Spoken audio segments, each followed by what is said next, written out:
Today, we are going to be talking about how to manage money as a couple without losing sight of family values. Hey, everyone, thanks so much for joining us again on the Love How Deep podcast. We are super excited today. We've got some great guests. We're here to welcome Gino and Julia Barbaro. Hey, guys, welcome. Thank Yeah. you. Usually it's Julia and Gino, but I thank you for saying Gino first. That's the first time someone's actually said, because I have Jake and Gino, I have Julia and Gino, and now it's Gino and Julia. So There thank you go. You get to be first, Gino. Thank you. Yeah. So, yeah, if you don't mind, why don't you tell everyone a little bit about yourselves, and we'll just start there, and then we'll jump into the topic in a little bit. Mhm. Julia? Yeah. So I'll let my husband speak for himself. But I am a stay-at-home mom of we have 6 children. Gino and I have been married for 27 years. It's been a long time. Mm. We homeschool our kids. 3 of them are out of school already. They're entrepreneurs, which I think is super successful for me as a mom. But yeah, we started working together some years ago when couples would ask us how we raise our family and how we have a business and how we are successful from the outside. There's struggles always, and I'm sure we'll get into those. But just to have a successful marriage with all the faults and the difficulties, how to raise children, and so we started a podcast, and we've been loving it. That's I, great. I think the only thing that I would add to that is I got into the real estate business about 15 years ago. I had a restaurant. I loved it until I didn't love it. And it was partially because it just didn't align with the values anymore. I was working on the weekends, I was working on the holidays, and I was trying to find a business where I could actually create wealth, enjoy the time off, and work when I wanted to. Not work less, but just work as much, but pick and choose times that I wanted to work. And real estate just really aligned. We created an education company called Jake and Gino. We sold that a little while ago. Now we started a company called Barbaro 360, where our goal and our mission is really to change the world one family at a time. That's what we're trying to accomplish going forward. And it's been 27 Very long, long.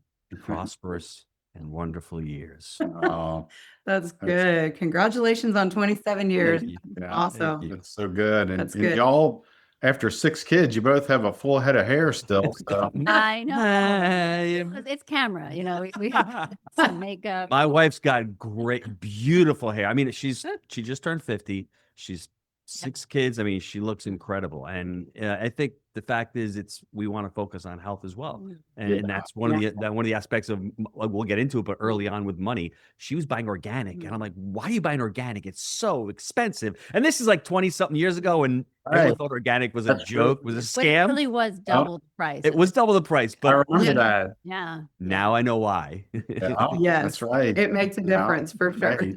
Yeah. Well, this is going to be, I think, great. And we're talking about money, especially in regards to the family, because I don't know about you, but it seems like, especially from the Christian perspective, a lot of times people just think, well, no, we don't focus on money. We just need to be humble. We need to be poor. We need to give all of our money away. And, I think there's a balance in there somewhere, but a lot of times it's almost like talking about money is kind of taboo. So I'm really glad we're going to be talking about this subject today. So I don't know if you'd agree. I do. I think it's good because it can be hard, especially in the church, that like, oh, you're doing well, so you're bragging or whatever. And it's like, God gives us money, but we have to be wise with it. And there's so much in the Bible about being wise with it. So it's exciting to hear what the two of you have to share with us today. So Thank you. Yeah. So how do you keep all of that in balance and kind of honor your family values while still putting money at the forefront, so to speak? Yeah. I mean, I could start. Yeah. So we actually just talked about this recently, and I think it was very helpful in our relationship that we started talking about why I feel the way I do about money, why he does as well. And we talked about this a little bit before we recorded. I came from single mom, super Irish Catholic family. And so everyone, there's a lot of kids, a lot of hard workers, but there was no idea of savings. There was no idea of working for the future. And also there was a feeling of if you made money, there was something wrong. Like you weren't the good person because, and that was what I heard my whole life. And so that's what I felt. And so here I met my entrepreneur husband who was the exact opposite of that.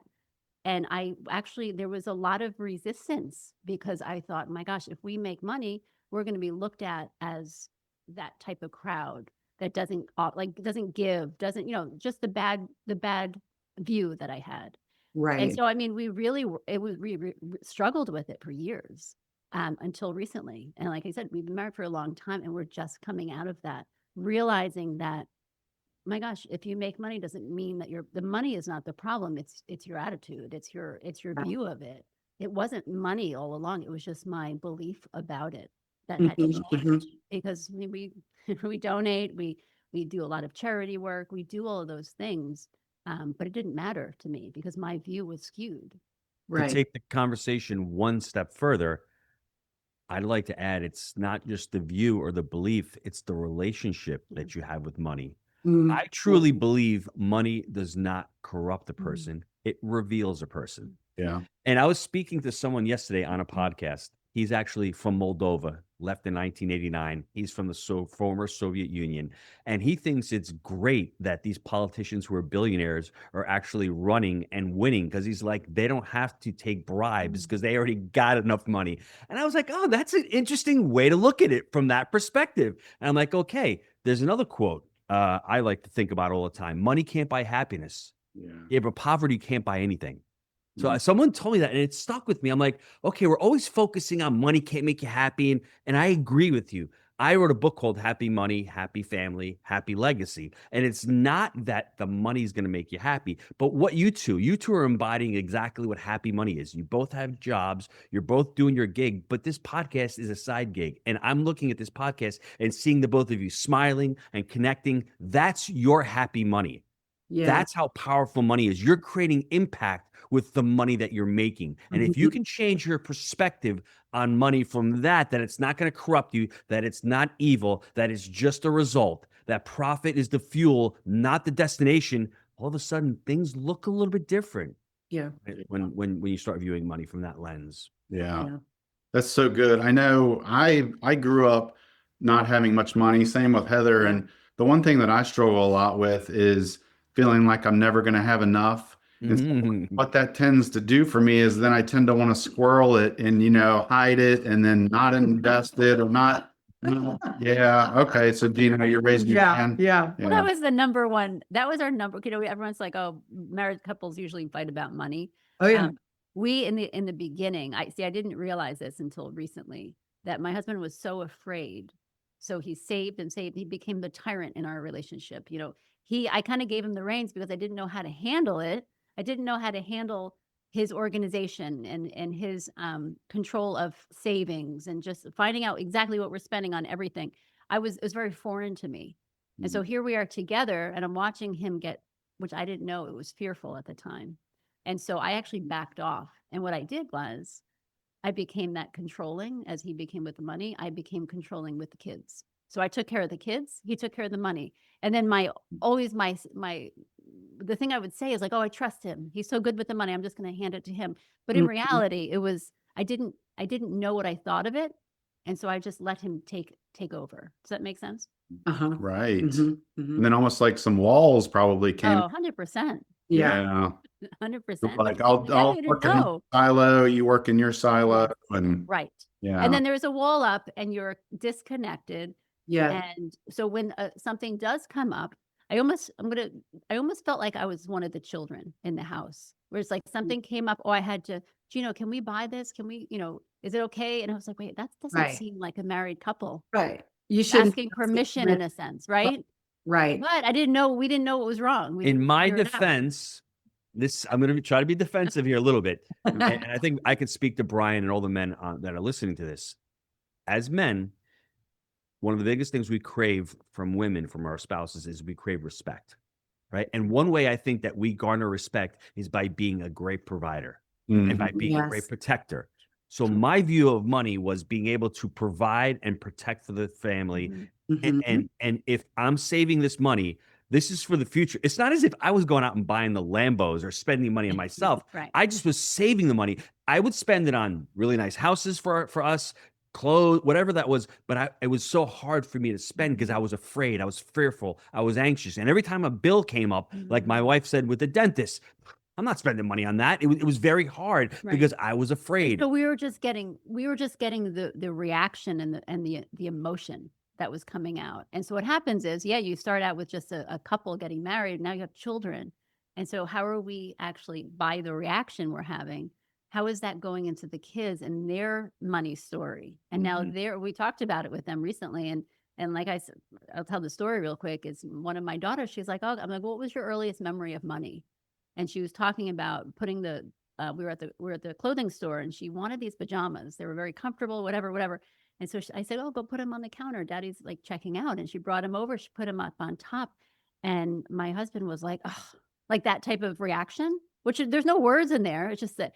And she's like, I remember feeling such a burden. And I was like, oh my gosh. And so she's 20 at this point. She took that feeling with her until now. And I'm like, wow. I'm like, you still do that.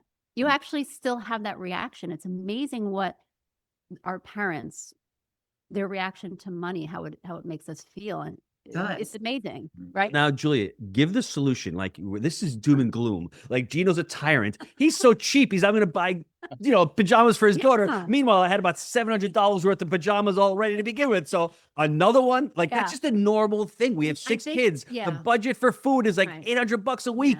Why are you buying a $4 organic muffin? I mean, come on. What's the solution to that, baby? Give it to me. Well, I don't know. Honestly, I feel like the solution is to talk about it. But a lot of times we don't know what's wrong to talk about. So communication, of course, that's always the number one. But what are we feeling to communicate it? I mean, back then, if I said at the time, Gino, I'm feeling this way, he'd be like, too bad. You know what I mean? I don't know what he would say, but we didn't understand what was going on. We didn't know that, Gino, you were fueling the fear. But take it one step further. What we should have done, and I think what anybody can do right now listening, and it's going to be hard, but if I can do it and Julie can do it, like you had mentioned before, Heather, go back into your childhood and see what your money story was like, what your money bio was like, and just write it down. Get some ideas, get some memories, have your spouse do it. And then get together and talk about money, because money is not the problem. It's a symptom. Something else is going on. A lack of feeling, a lack of shame about money, a lack of not enough self-worth. All of that's getting into the picture of money. So if you can appreciate where, let's say, Heather, you grew up privileged and you had everything given to you by your dad, and all of a sudden your husband Brian comes along and goes, I was pretty poor, I have to save for the future. You see how all of a sudden the arguments come about, but you don't even know why. So if you can at least have empathy, and what Stephen Covey says, seek first to understand, then to be understood. That's a great way to live. Too, at the same time, remember that we were very different. And so when you're talking to an older couple, back then they maybe weren't ready to hear all these things. No, it was. So there's that. And so it's almost like there's a point where you're like, it's never too late to have these conversations. Oh, yes. Look back and be like, wow, you were the tyrant, I was the innocent, and it didn't go well. We made it work because of our faith, but it wasn't working well, right? So, and like you said, but also, I don't mean to cut you off, I'm sorry, but it's important because you're going to be teaching your kids as well. So it's never too late. I agree with you 100%, because you can be grandparents in your 60s and 70s having these conversations, and then teaching your kids, and then teaching your grandkids. Because it led to a conversation with us and our children. And so now we're closer. They have a better understanding.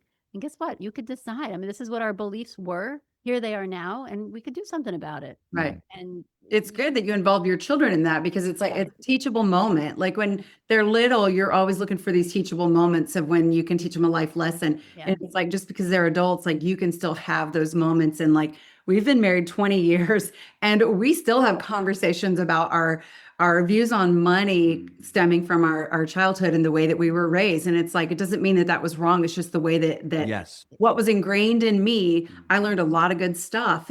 But sometimes it will still overshadow something that I want to do. I'm just like, oh my gosh, do we even have the money for that? And then he'll show me like the checkbook, and I'm like, give me that card. Like, it's like, wait a minute. It's just interesting how sometimes that almost, I don't want to say damage, but like the stuff, your views on money from the way you were raised can creep in, and it doesn't need to be the view that you have now, but it can still get in the way. So I feel like we constantly have these conversations about money, and I don't know, we're just learning. We're always learning more about each other, and it's communication. Like you hit the nail on the head. It is always communication.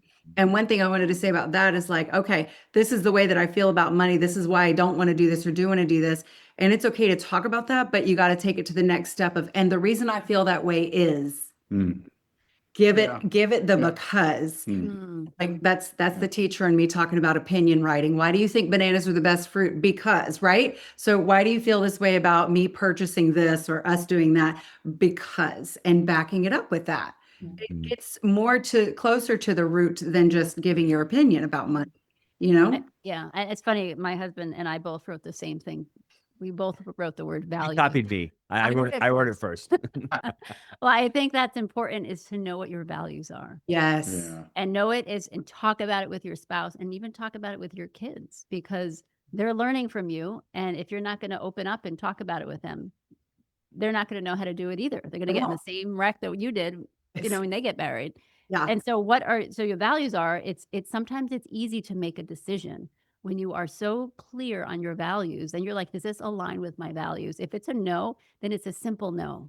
It's a Mhm. simple no. And I think sometimes we complicate our life and, even it's like, who do we hang out with as a family? All of those things have to line up with our values. Yeah. And if they don't, it's a conversation in the family. It's like, okay, right? Would you agree with that? We don't lack the motivation. We lack the clarity. Mhm. And if you don't have values-based Yeah. decision making on everything, where you're going to go out to eat, what investments you're going to make, what Mhm. vacations you're going to go on, Mhm. any of that, it has to be based upon your values, not my values, not her values. And I think everybody needs to be clear upon that. And values do change, Mhm. but the irony is our values really are shaped when we're younger, like between 10 and 15 years of age. Because when I look back at my values, hard work, persistence, dedication, family, I was going to work with my dad who owned the restaurant around that age. And that's what I remember. And those values were just ingrained in me. Now, obviously, they'll change over time.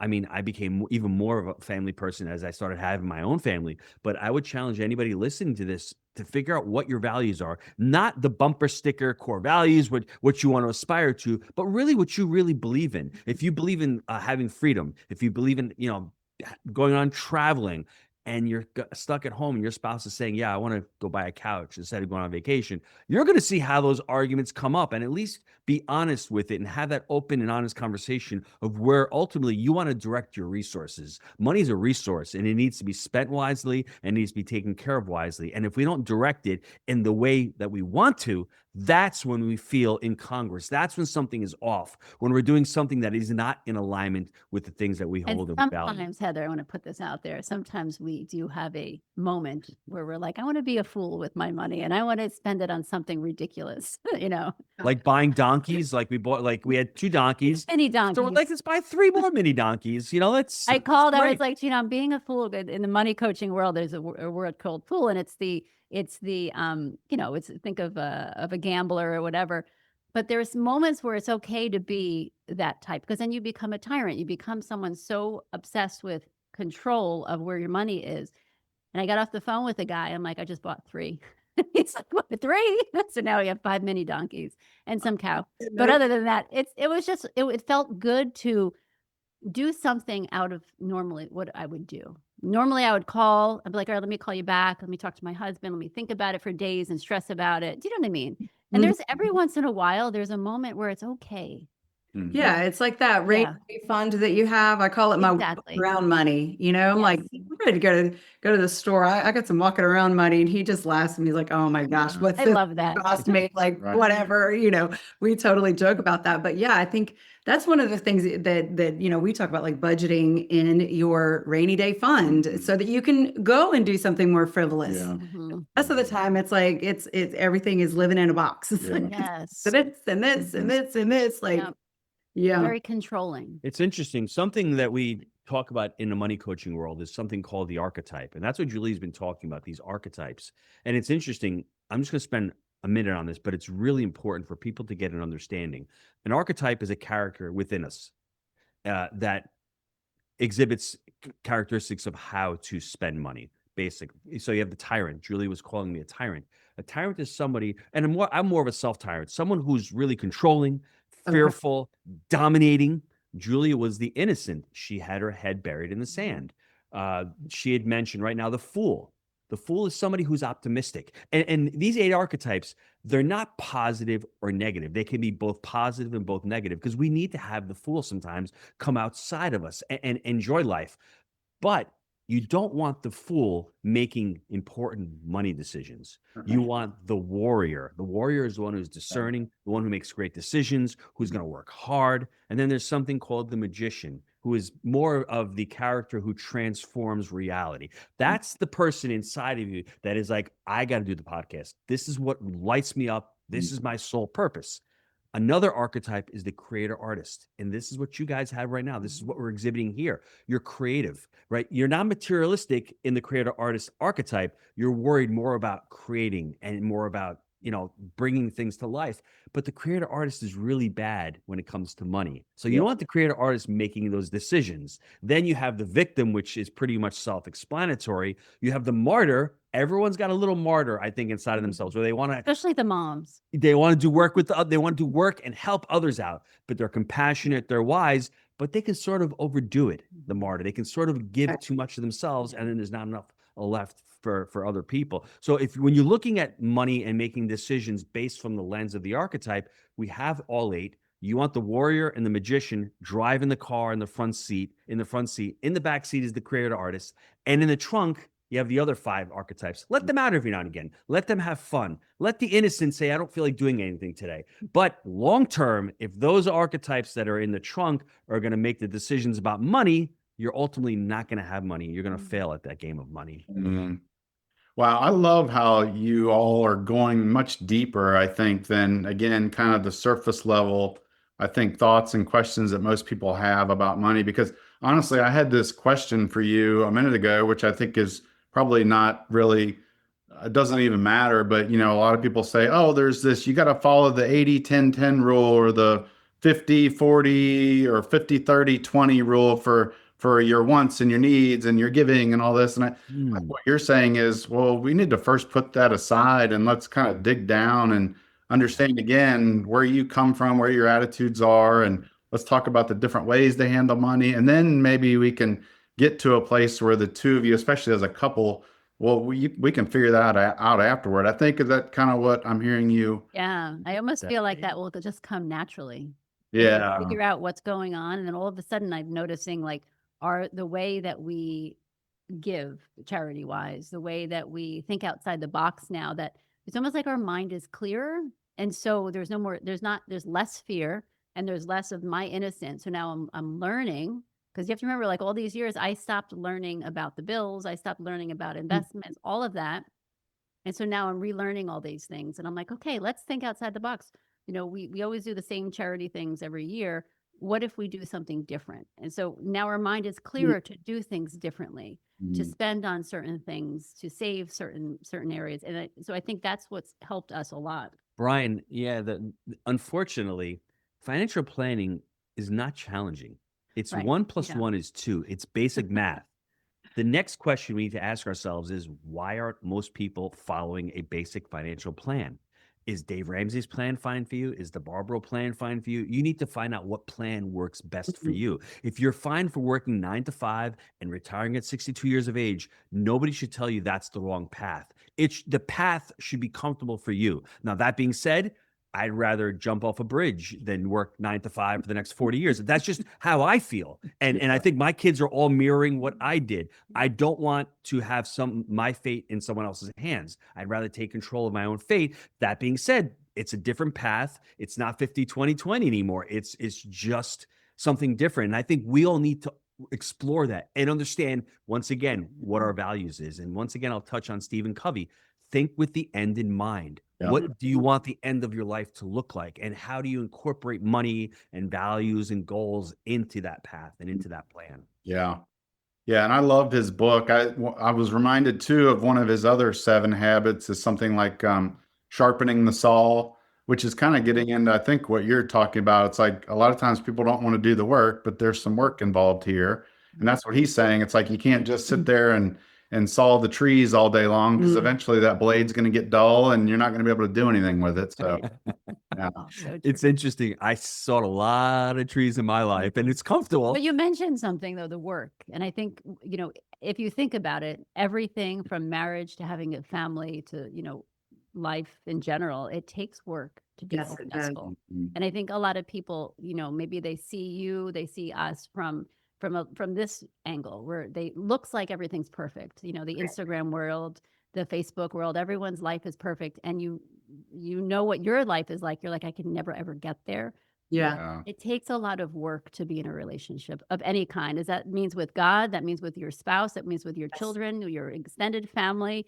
And if we're not willing to put in the work, we shouldn't expect really great results. It's Right. just the reality. It's Right. really hard. And there are moments where it's easier and there are moments where it's the most difficult thing ever, but it's just keep putting that one foot in front of the other and keep working on your relationship. I agree. I think so. When we work with couples, something that I always tell them is like, I love roses in front of a house. They're beautiful. And I've planted roses. And when we're in a townhome now, but at our old house, I planted roses and hydrangeas. And what happened to them? They died. Why is that? Because I didn't do the work. I don't want to be outside in the dirt. I don't want to like go and trim them because I get stuck with the thorns. I don't go out and deadhead them so that they rebloom. It, if I want beautiful roses, I got to hire a gardener, but I got to do something to take care of them. I got to water them. There is work involved. And so it's like, that's what we tell our couples that we work with. Like, you have to do the work. You cannot come to us and expect to take a magic pill and then your marriage be rosy. That's not what this is. You got to do the work and invest. It's an investment. But at the end of the day, it is so worth it. The work is so worth it. And that's something that it's important to know. It's not work just to work. The result is there. And And just like people come to you for financial planning or advice or coaching or any of those things, it's like, I'm sure a certain percentage of them expect that you're the magic pill and you're going to fix it. And they don't realize this could take a very long time for you to get out of this much debt or to be able to follow that dream, like whatever it is. It's like, I think no matter what is going on in your family and in your life, everything takes so much work. You have to do it if you want it good. Yeah. I agree. And too, sometimes it's not the difficult steps. I want to put that out. Sometimes it's the most simple things, especially in a relationship. A lot of times we complain about whatever, it's not going well or whatever. Just be aware of what's not working. And I think sometimes we focus on what's not working only, and that's it. So we don't focus on the 90% that is working in the relationship. And so it's like, well, what's not working? Okay, what percentage is of that? And the littlest of things. Sometimes it's just, just sit with your husband and listen to what he has to say for a minute without fixing. And that's hard for my wife It's to very do. So if my difficult. wife's telling people to sit with their husband and listen, she's saying she's doing it. If she can do it, anybody listening to this right now can do it. I That's right. promise. Because I And can even be, the kids. I can Sometimes be overbearing at times. I hear a lot of people are like, "Well, my kids aren't listening." I'm like, "Okay, I understand. How are you listening to them?" And it's like, "Well, I didn't think of that." It's just literally 10 minutes a day. Just try it and see what happens. Yeah. And it's literally life changing. And so it's just a small little step. And when I say work at things, it doesn't mean what people think it means. It's the simple steps sometimes that make the biggest change. Yeah. So would you say it's fair that if you're looking at your budget and you're looking at the stack of bills and you're obviously viewing all of the negative stuff, right? Should you flip the switch on that and say, all right, but what's working well with our money?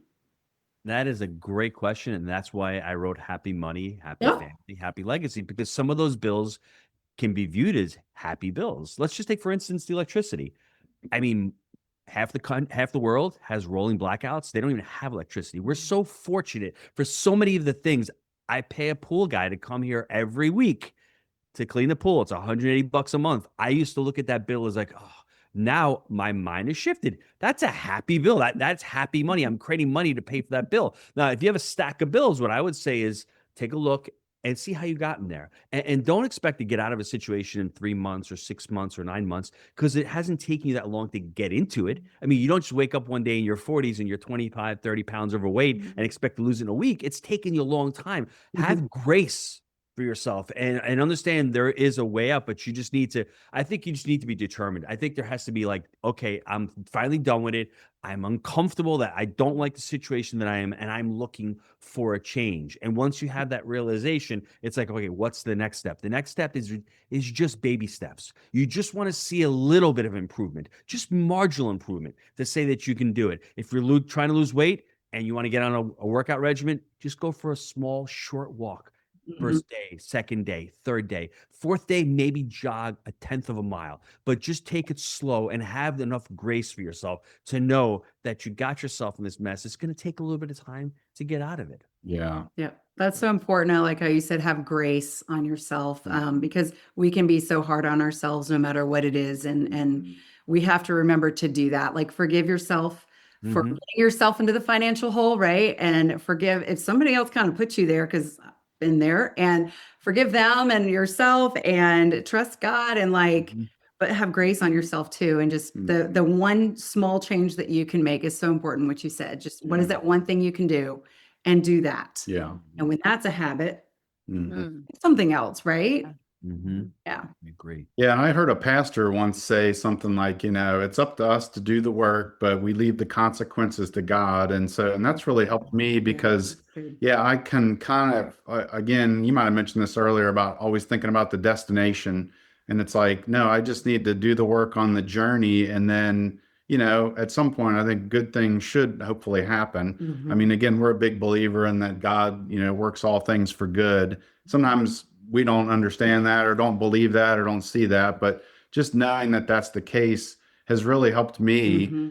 Just knowing that, again, I just do the work, and then don't rely too much on the consequences. Because we were talking too about this, I think before we started, about our first marriage conference that Heather and I did. We had 5 couples, and I think Julia, you said, "Wow, that's amazing," and we were thinking, "That doesn't seem like it to me," but So we went again, with it, thankful for what we had. It's like, all right, we're doing too it. focused on kind of the results of it as opposed to like, wow, we're doing this thing and we're learning and we're moving forward, and you got to start somewhere. And we probably didn't think like that back then. But we're Well, trying to get so better. it's interesting because it's easy to see it from an outside perspective. Yeah. So when I'm looking at you two and your accomplishments, in my opinion, for 5 couples, you're in it. And so it's just like you said, it's easy to see other people like, oh, God's going to use that for good. But when it's happening to you, it's very difficult to see because we're so emotional. Our emotion is so in it. And so we want, 10, 15, 20 couples and only 5. And so we're like, okay, that's that, like Gino said, probably during it's an ego thing. It's an ego thing because we have an idea. This is what we want. Yeah. So it's Yeah. just so you know, because if we did the same thing for 5, my husband would be like, oh, only 5. What a waste of time. Yeah. Yeah. But we have to know that it is so much, Yes. it's so far beyond us, right? Yes. What work is the Lord doing in those marriages? These couples that you're working with, people financially, it's like, Right. it goes beyond this thing that we're doing right now, like this Yeah. podcast. It goes beyond us, and we don't know who it's going to hit and who's going to be like, oh, and have an aha moment. We just do what we're called to do, and the Lord does the rest. Exactly. And I agree. I love that because if we truly are doing that, then even if it helps one person, then it's Yes. worth it. So we have the perfect role model here. The perfect role model for this was Charlie Kirk. Mhm. I mean, he started at the age of 16 because everyone thinks he became an overnight sensation at the age of 31. He's raised over $100 million, 2-hour daily podcast, married an incredible person. He was a 16-year-old little geek who never went to college, and he learned, and he put himself in front of a camera and did thousands and thousands of hours. Probably went to these turning points when he was 18 years old and there was 2 people in the crowd, and he probably felt like insignificant, like, what am I doing here? But he had faith. And it's funny because, like, you think of the destination is constantly changing as we get older. You're like, well, I wanted to be there, but I don't want to be there anymore. I think I can go somewhere else. And I think that's mirrors his life. He rested upon the Holy Spirit. He really truly thought he was doing God's work, and he was going out there, bringing the word to young adults. And if you think about it, I mean, like, over 13 or 14 years, what he was able to accomplish.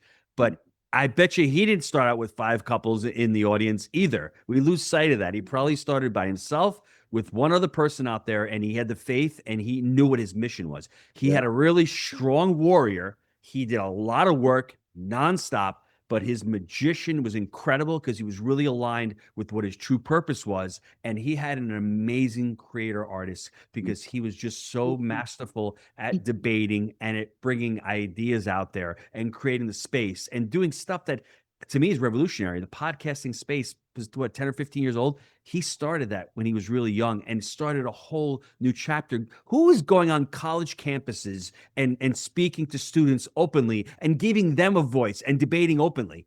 That's an amazing creator artist. That's an amazing thing that he did. And if you think about it, I think that's just incredible. That's Right. amazing. Wow. I'm glad you brought that up because that's like the perfect illustration and example of, Mhm. not realizing that, at the beginning, not much was there and he just kept putting one foot in front of the other. And, I'm sure just like everybody else, maybe he did have these moments of like, oh, this isn't working. I don't know about this. I mean, but at the same time, he just kept going and kept going and then it got it to where it was. So, That's good. yeah, and I think it's kind of the same thing that you're saying with what you all do.